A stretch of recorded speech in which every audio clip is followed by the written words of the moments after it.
出来聊两句吧。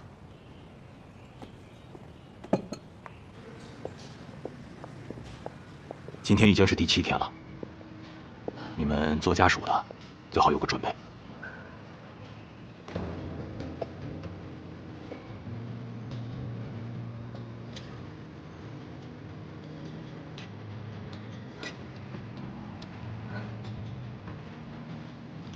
你看这方子，得活用。同样的病症，但是年龄有别，男女有别，季节有别，地域有别，记住了？记住了，爷爷。嘿。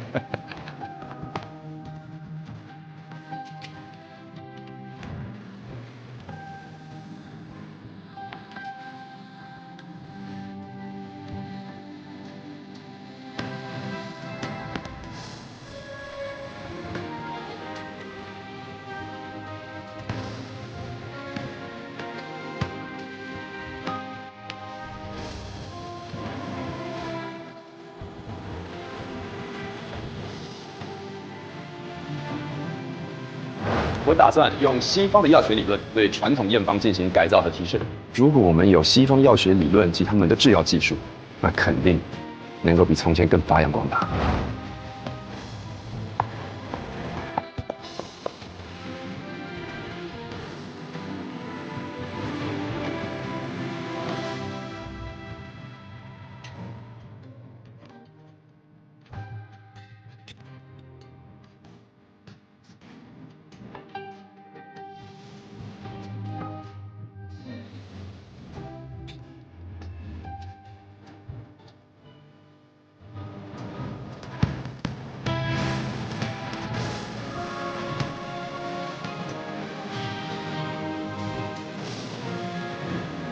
志强，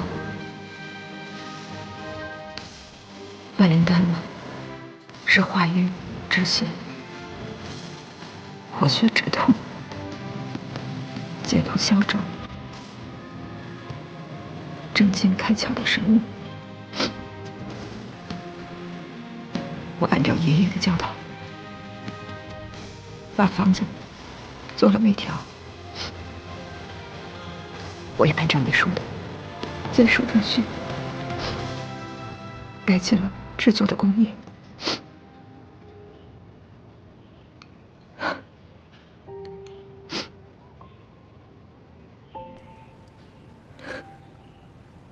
我每一步都没有做错，为什么你还不醒来？你醒来吧，好吗？就算是为了万灵丹这个牌子，也为了不辜负我们这一路走来的研究。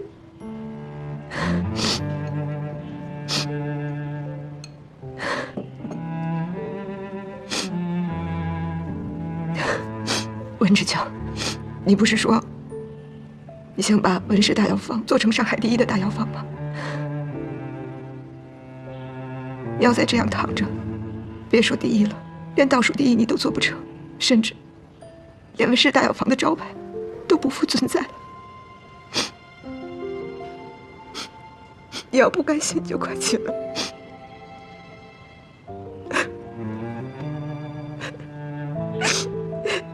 这么多风雨，咱们俩都走过来了。大丈夫有仇必报，这日本人的血债咱们得讨回来。你不能就这么倒下了，你快起来，咱们还得找他们报仇去呢。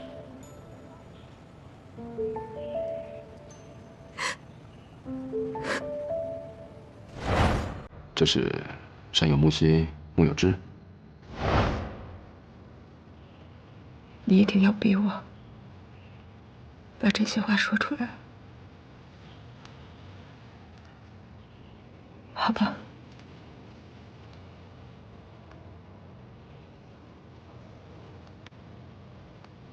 温志强，对不起，是我太愚钝了，直到看着你，可能永远都要离开我了，我才知道什么不能留你。你能不能再给我一次机会？就算是你为了我，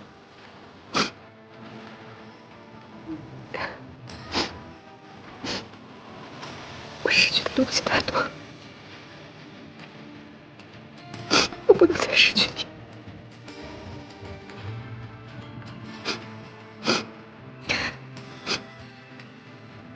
求，我答应你，只要你醒过来，我就嫁给你。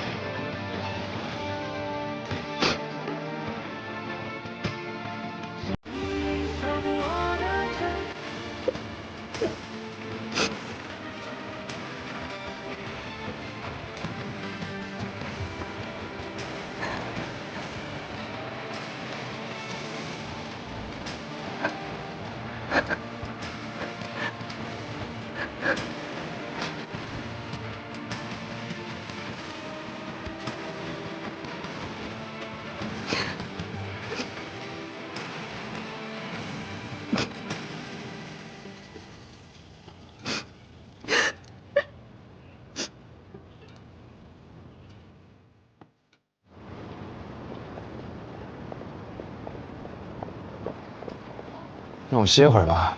不行啊，医生说了，必须要走够2000步才能休息。累了。你再坚持一下。唉，我不想坚持了。你要是不想坚持，那只能坐轮椅举行婚礼了。你忍心咱们婚礼留下遗憾？我什么时候要嫁给你了？这手术是不是做的不成功啊？什么你嫁给我呀？是你娶我，我嫁给你。你求了吗？我求了，你也答应了。什么时候啊？你醒来了不就答应了吗？那不是你唤醒我的权宜之计吗？那可不是我权宜之计啊，那是我今生做的最慎重的决定。我要考虑一下。不用鼻子上脸，我给你时间啊，1个月的时间，你赶紧给我康复。台阶。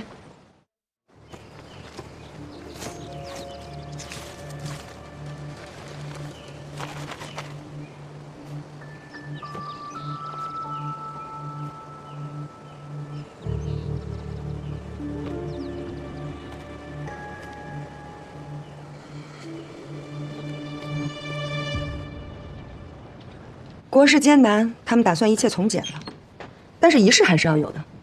我是伴娘，也就是春江花月没了，要不然啊，婚宴肯定也是由我来操持的。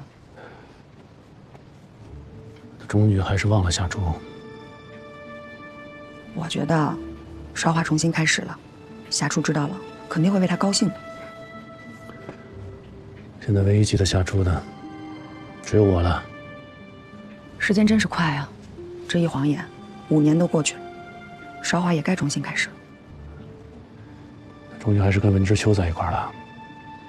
我听说文之秋昏迷了整整10天呢，是韶华用万灵丹把他救回来的。万灵丹，真这么灵验？当然了，只是韶华他爹和他大哥拿着方子一直没有把药配出来而已。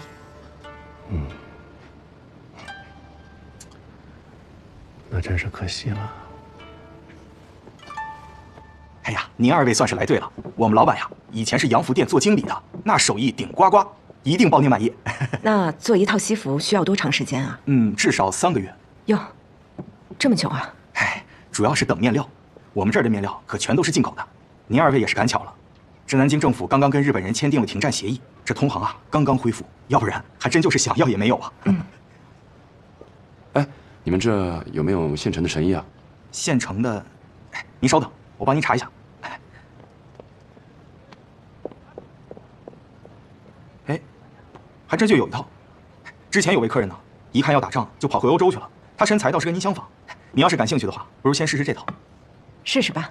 哎，好的，先生，这边请。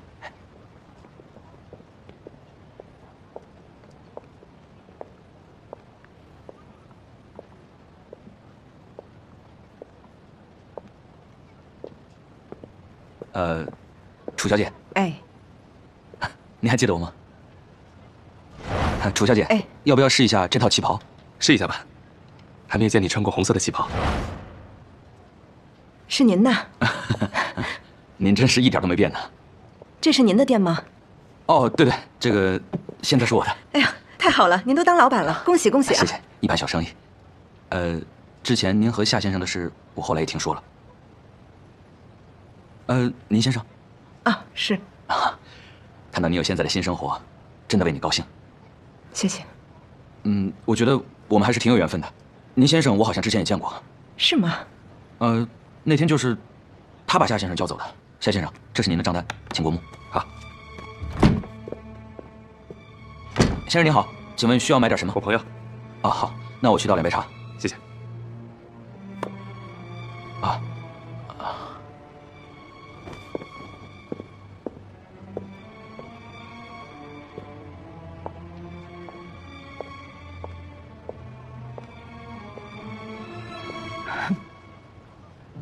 你到底是谁？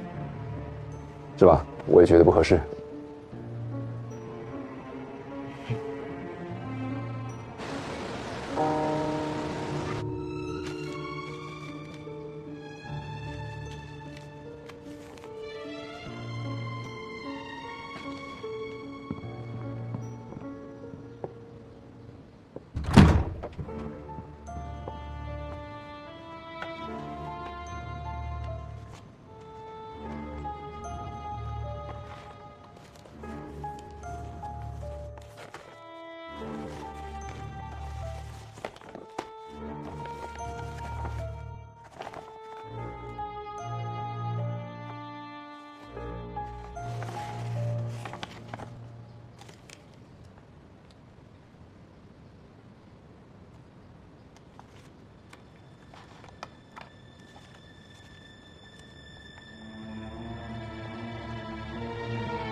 木子如接令，前往共党据点执行清党任务，意外发现共党首要分子夏初之行踪，当机立断予以击毙。我不是冲着夏初去的，而且名单上根本就没有夏初的名字，是他自己跑过去的。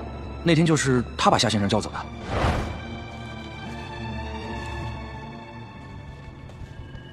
因病情凶险，无法亲身前来取药，烦请将前日预定之熟地、梨草、防风、当归交予来人。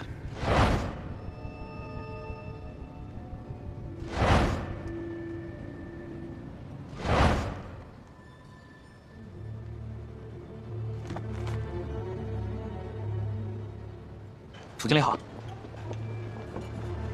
哎，你去哪儿了？二妞打电话找你几次了？哦，林处长又来给你母亲抓药了。这5、6年每月亲自来，你可真孝顺呢。文老板，小铃铛啊，不，林处长，怎么老人家身体还好吗？其他都还好，就是那头痛的老毛病啊，断不了根儿。好在吃你们家补脑丸，能痛得清闲。行，我再拿2瓶给你啊。还是老药方。这2个带回去。谢谢文老板。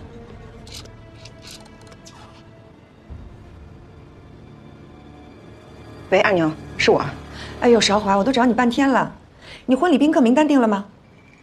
我想问你件事儿啊。你说。你还记得小铃铛吗？他妈妈到底得的是什么病啊？小铃铛。哦，他妈妈在他3岁的时候跳河自尽死了。你确定？哎，我当然确定了。你还记得吗？我以前演过一个跳河自尽的女人。她在电影院看的时候，哭得可伤心了。明白了。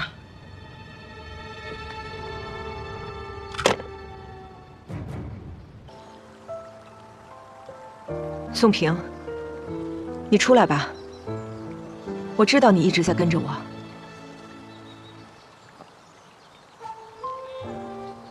原来璇璇埋在这里。宋平，我能不能拜托你一件事？你说。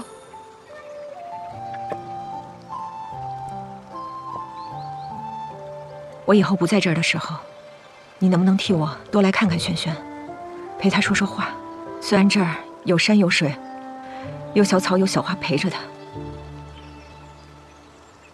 可是她死的时候还那么小，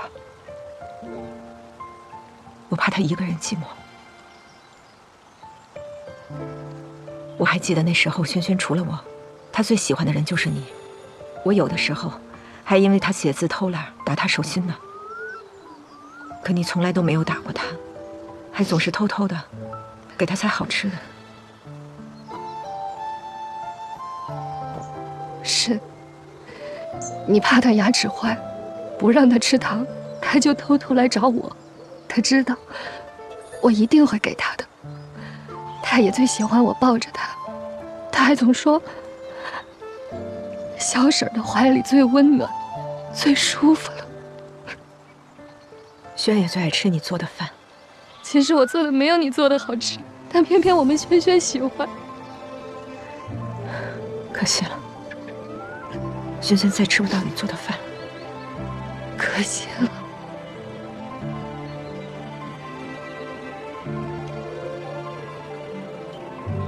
宋平，你知道轩轩是怎么死的吗？他是被陈二顺用我亲手给轩做的小护枕头活活捂死的。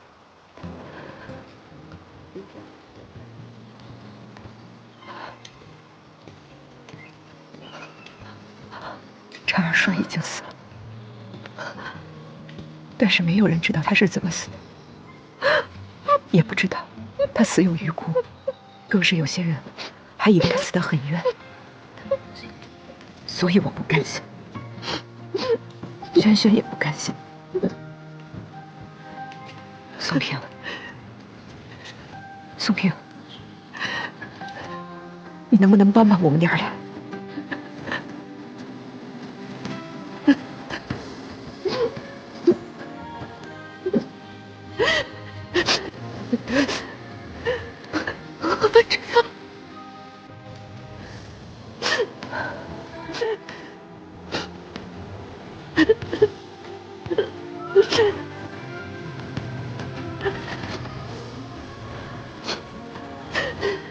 轩，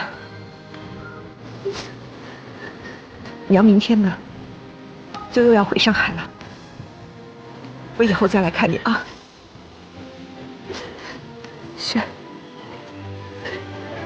娘就是希望你能答应我一个小小的请求，你能不能多到娘的梦里见见我呀？我想看看好孩子。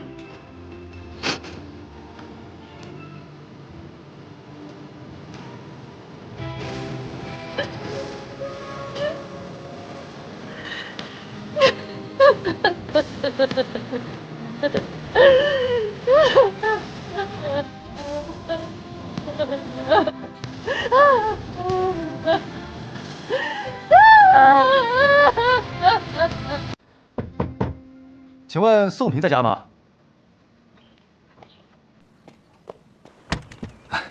什么事儿啊？你好，你还记得我吗？我是以前华顺药铺的掌柜小王，我现在开了自己的药铺，叫怡心药铺，对，就在咱们东街上。我现在铺上啊有一个杂工的空缺，不知道您愿不愿意来？我1个月给您20大洋的薪水，哎，如果你愿意学点手艺，这薪水还可以涨，哎，学不会也没关系啊，只要我怡心药铺在，您就能一直干下去。我愿意，我愿意。对了，大少奶奶特别叮嘱我啊，让我预支了半个月的薪水给您，这个您先拿好。哪个大少奶奶呀？不是，哎，您看我一直改不了嘴，这大少奶奶就是楚朝华楚小姐。嫂子。行，那咱们明天铺上见，告辞。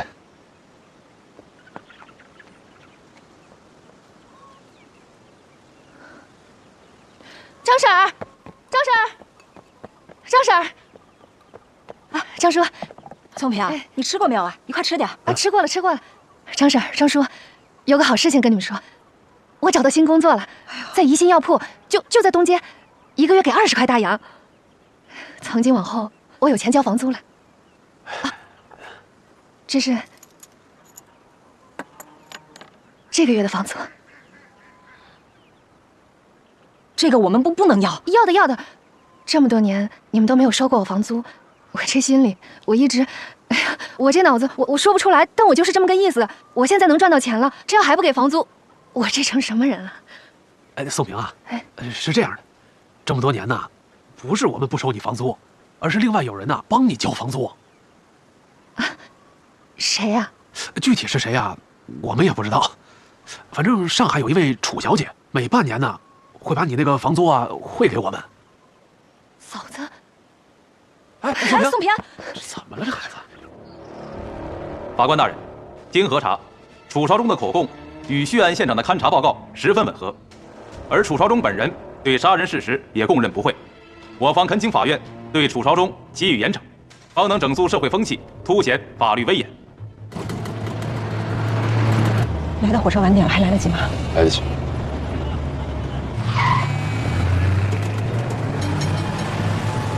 被告，你们还有什么话要说？法官大人，我方还有几名重要的证人在路上，恳请您能再给我们一些时间。林律师，你这是在用拖延战术吗？此案已是板上钉钉，你拖延时间是没有用的。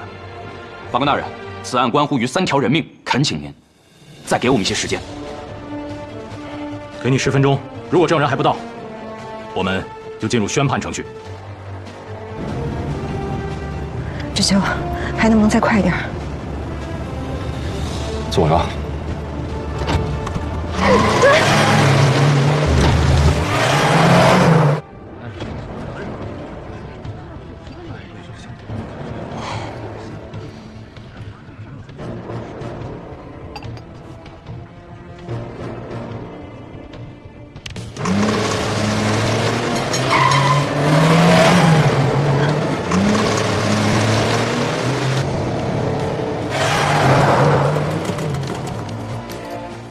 时间到，被告，证人到了吗？法官大人，他们应该马上就到了。不等了。下面，我宣布。等一下。法官大人，我方申请传唤我方证人楚韶华出庭作证。传证人楚韶华出庭。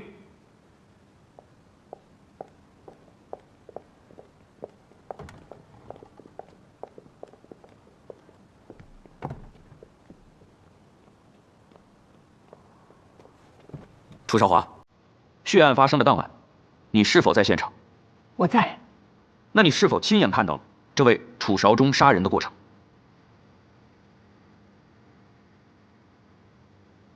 法官大人，楚韶忠根本就没有杀过人，陈二顺就是我杀的。韶华，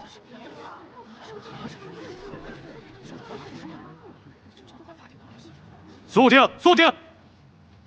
楚韶华，你为什么不得不杀了陈二顺？当年，陈二顺串通他娘陈张氏，让陈张氏到药铺来给我送鸡汤，而那鸡汤里面有迷药。当晚，我察觉到了那鸡汤里面有异，但是我却没有想到，他们在我的茶壶里面也放了迷药，所以我喝了带迷药的茶以后，就渐渐的失去了反抗的能力。后来我才知道，陈二顺当天是安排了人破坏了药铺的大门，他闯到我的屋里来，然后他强奸了我。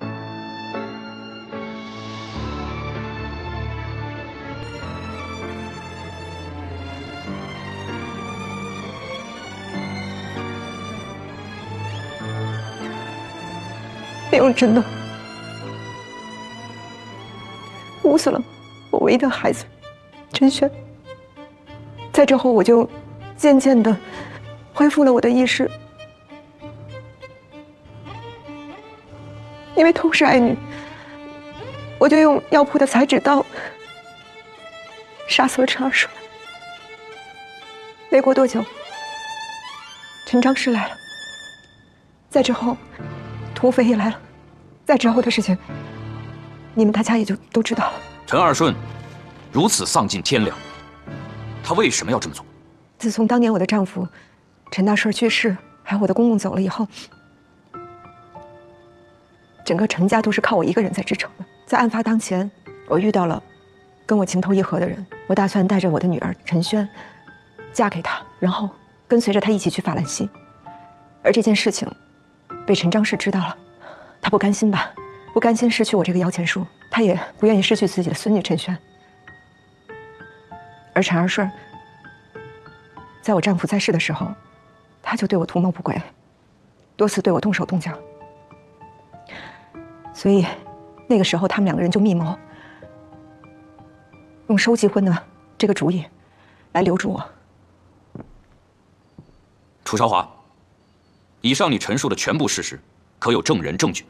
我说的都是事实，并且我也有证人。他叫宋平，他是陈二顺当年的妻子。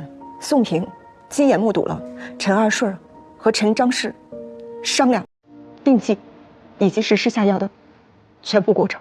今天他也在法庭上，并且他愿意为我出庭作证。法官大人，传证人宋平出庭作证。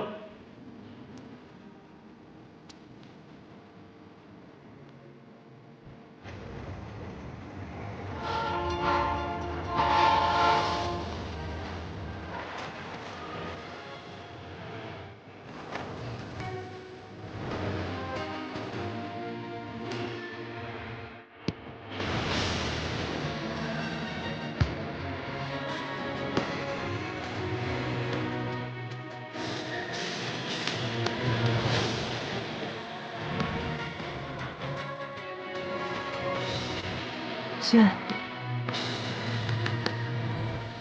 梁跟你下边再见。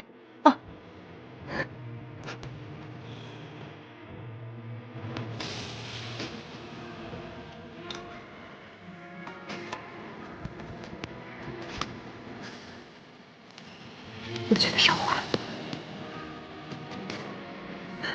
一路走好了。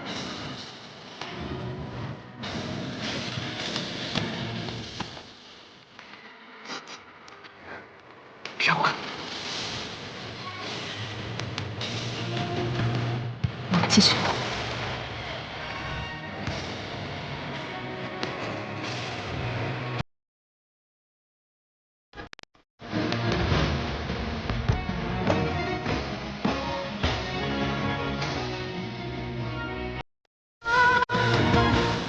我得再见你们两个。这次如果不是你们俩，这案子不会这么快就了结了。真的要谢谢大哥，要不是大哥不顾一切挺身而出，替我们争取这个转换的时间。咱们一起敬大哥。来，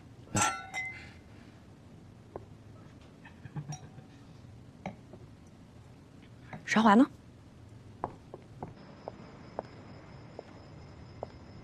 我就知道你在这儿。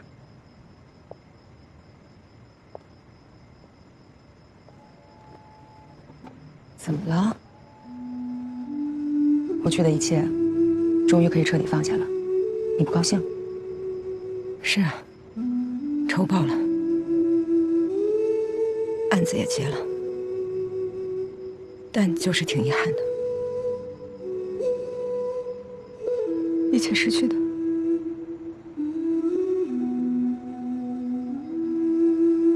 既然回不来了，咱们就不想，珍惜当下。当下，我们当下还有什么呀？当下有钱了，有你的事业，我的餐馆，还有爱你的人。你爱我，你就没有发现有一个人他在默默的爱着你？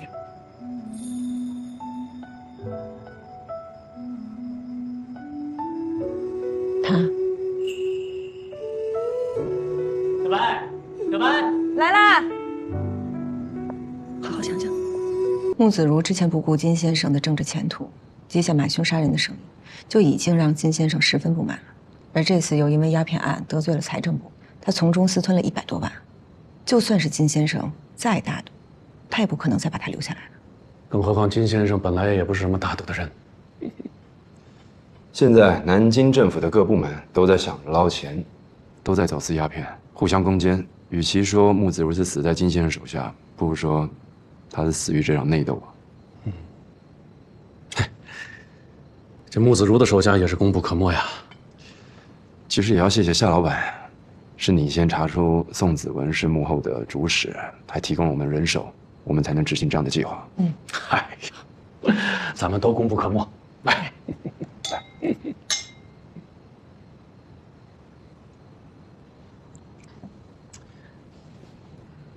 找个合适的时间地点，把这批货销毁吧。销毁？为什么要销毁啊？运去东北不好吗？运去东北做什么？卖呀。卖？当药材卖吗？当什么卖不重要。该不会是卖给鸦片贩子吧？嘿，卖给谁也不重要吧？夏老板，你可不能那么做啊！为什么不能？18担，这可都是钱呐！就为了这点钱，就害国害民？这就瞧你说的，这点儿钱，这可不是一点钱，这是100多万，而且这批货本来就是国民政府采购的，它就是国民政府要大大方方卖给国民的啊！国民政府都能卖，我为什么不能卖？难道我还要跟钱过不去吗？啊，是吧，少华？好了，不说这个了，来吃菜。志秋，这儿啊。这有些钱是不能挣的。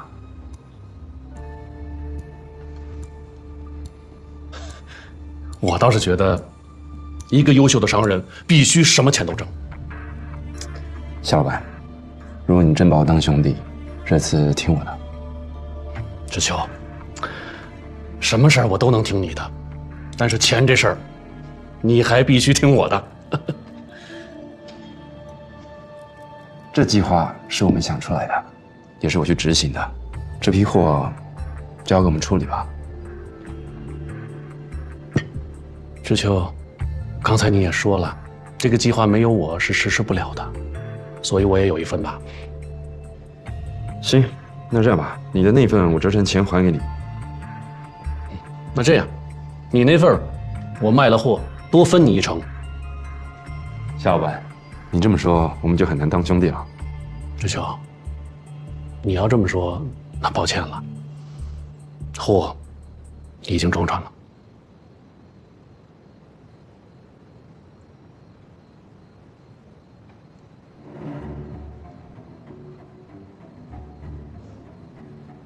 我先走了。志秋，这是怎么了？以前不这样啊？啊？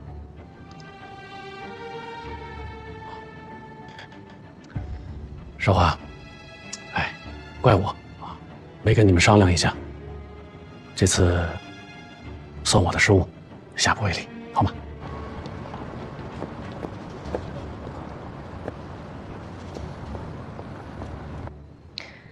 大哥，我们做药铺生意的，是治病救人，而这鸦片，伤人害人之物，并且如果用鸦片来牟利的话，是有违我们的本心的。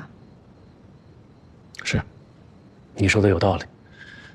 开药铺要治病救人，但开药铺还有一个目的，就是挣钱呐。你不挣钱，也是违背初心的，对不对？而且退一万步讲，这些吸食鸦片的人，都是无药可救、死不足惜的。如果夏叔还在的话，你觉得他会怎么劝你？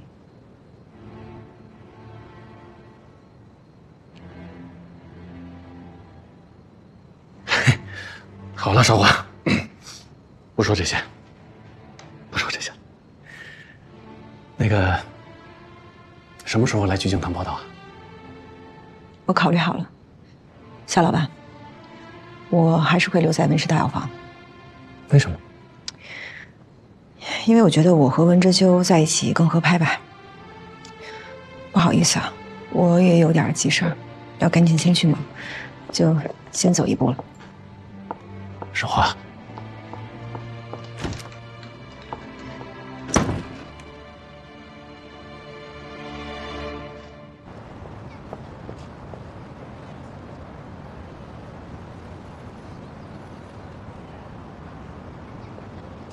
这事儿不能就这么算了。我也这么觉得。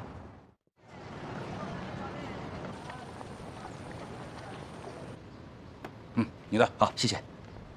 周燕，哎，来签这就可以了。哦。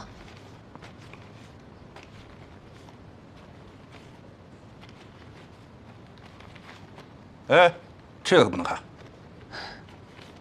你的。来后面呢。签这。哎。哎，回来了。哟，怎么了？这是这么多肉？今天不是发薪水了吗？哎，你领了多少？ 20个大洋。你领了20，我领了32，咱们俩加起来都超过50了，那还不得吃点好的庆祝一下？什么好庆祝的呀？我跟你说啊，少忠，我可是看见了，高经理、小潘，对了，还有那个童老头，他们都50、60的领。哎呀，你看看这多好啊！咱们不跟人家比啊？为什么不比？论亲疏，论资历，咱比谁差了？凭什么少拿这么多呀？哎，你要这么想啊，跟北平比起来，咱们现在过的日子那是神仙日子，不是吗？那明明还可以过得更好的。好，好，好，以后会更好的啊！哎，小宝呢？这都几点了？怎么还不回来啊？是不是又被学校给留下了？没事，很快就回来了。嗯。哎，哟，哎，你找什么呢？高了，老子要杀人！楚小宝，你胡说什么呢你？你杀谁？刘远航、郑丽萍。那不是你校长和老师吗？对呀，他们敢开除我，老子要杀他们！你说什么呀？啊？他凭什么开除你？哎，小宝，都给我放下！你就别再给我惹事儿了！小祖宗，你是不是在学校跟人打架了？啊？呸！你敢吐我唾沫，反了你了啊！娘，在学校他们都欺负我。朱经理，文老板说陈辉马上要出去留学了，所有费用从公账上出。不用了，陈辉的留学费用我已经都给他准备好了。来，另外还有件事儿，不能耽误，您看一眼。好。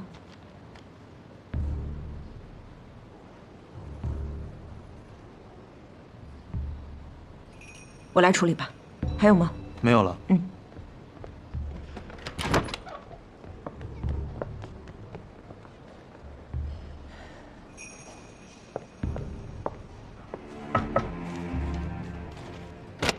找我有事啊？妹，一个让我请你去家里吃顿饭。你看我们不是到上海来了吗？能够留下来，全凭你的帮衬。一直说想要谢谢你，但是这不是店里的事儿多，没倒出时间来吗？今天你哥空了，说让我来请你。哎呀，妹，你就别推辞了，好吧？哦，行，好啊，那要不就今天晚上？好。哎呀，太好了，那我回去准备了啊。晚上见。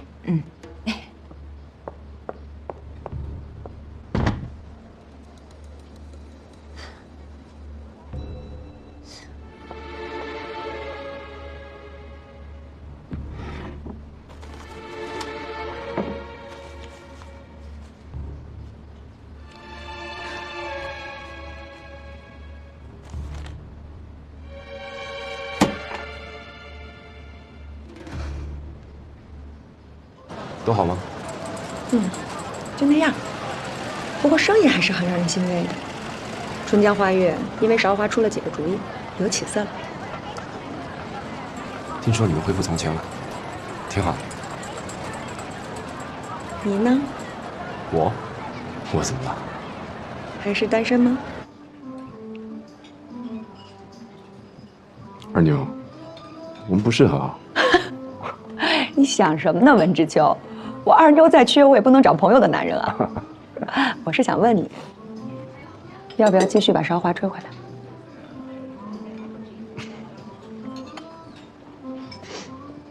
算了吧。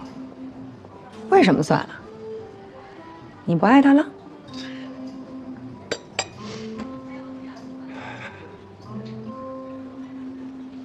夏初已经不在了。就是因为他不在了。嘿，文之秋，你跟我认识的那些男人还真不一样。怎么不一样？你太绅士了。你说以前有人在你前面挡着，你往后退，现在没人了，你怎么还退啊？我就跟你直说吧，韶华现在状态不好，我很担心她。他怎么了？你看，你还是很在意她的。她现在看起来很正常，但是跟以前完全不一样，眼里没光了，也完全没有以前那个劲儿了。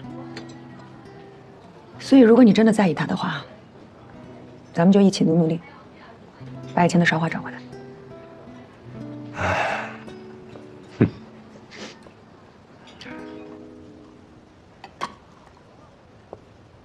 小宝，一会儿姑姑来了，你跟姑姑要说什么话，记住了吗？姑姑，我每次看见你都觉得你比我娘还亲。还有呢，姑姑，我给你当儿子好不好？将来我一定孝顺你。记住了啊，就这么说。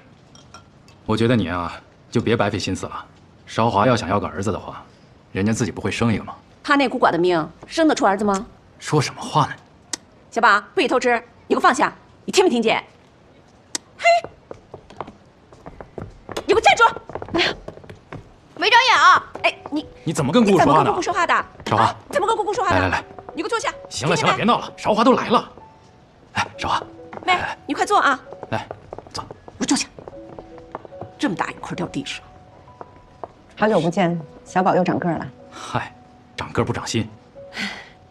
妹啊，这个房子太小啊，有点太挤了。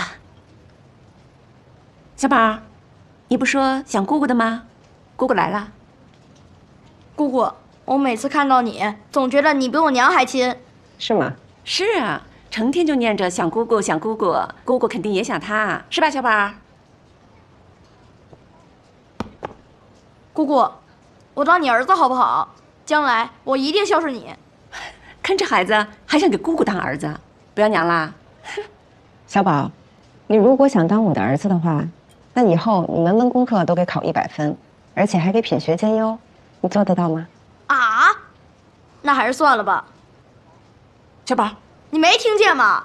门门功课100分，我还活不活呀？嘿，你怎么说话的呢？怎么就不能100分？哎，好了，好了。韶华好不容易来家里吃顿饭，别说那些有的没的。这小兔崽子！韶华，来吃菜吃菜。大哥，你多吃点吧啊！我看你最近都瘦了。是吗？哎呀，是啊，妹，你看你哥都瘦了。他在店里啊，干活是最多最累的，拿的薪水是最低的。哎，不低不低。薪水和工作量还有业绩是挂钩的。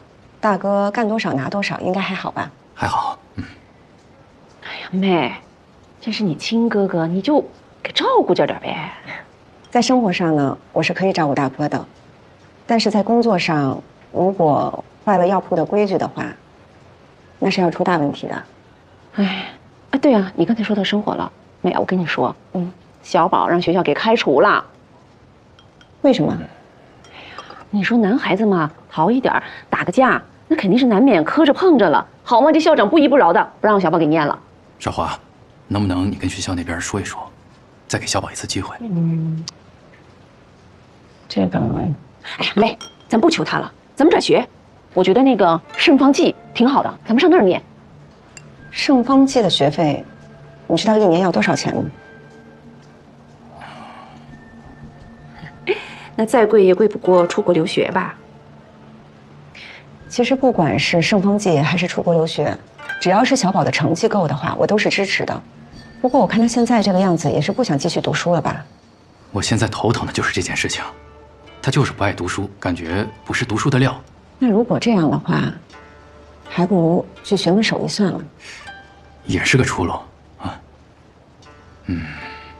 那钱怎么办呢？什么钱？小宝读圣方济的钱呀，还有出国留学的钱呀，那不得都给小宝啊？